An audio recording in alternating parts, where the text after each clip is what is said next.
सुजी रे गोटे बढ़िया पिठा बनैबा एथिपाई मु सुजी नहीं 2 गिना 2 गिना रे मोर 2टा पिठा हम आ 2 गिना पाई मु गोटे गिना नहीं दही आ अल्प अल्प करके एमती जदि पानी मिसेबा तापर भल भाव मिक्स कला परे गोटे चामच लुण आ गोटे चामच चीनी देकी भल भाव गोलेबा गोलेला परे अल्प सोडा देबा जेमिति हाफ टी स्पून पाखापाखि आम देबा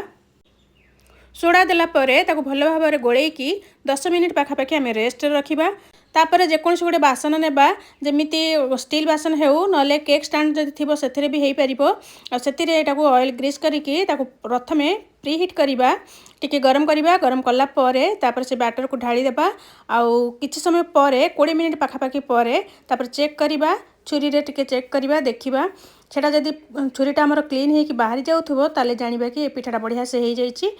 आपण मैंने ये देखिपे ये पिठाटा केते बढ़िया देखा जाउची आ बढ़िया से बाहर भी गला आ केते स्पंजी भी बनीची एटा को सेमिति भी आपण काटिकी खाई परिबे कोनोसी चटनी सहित किंबा कोनोसी तरकारी सहित बहुत बढ़िया लागिबो नहले ब्रेड रो टेक्सचर देबा पईका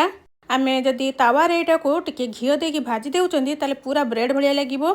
आपण एटा को ब्रेड भाबंतु कि केक भाबंतु जहाँ भी भाबंतु किंतु एमिति बनेकी खांतु देखिबे बहुत बढ़िया लागिबो आ ए भला पिठा थरे निश्चय ट्राई करंतु यार दीवाना हो देखिए केते बढ़िया लगुच।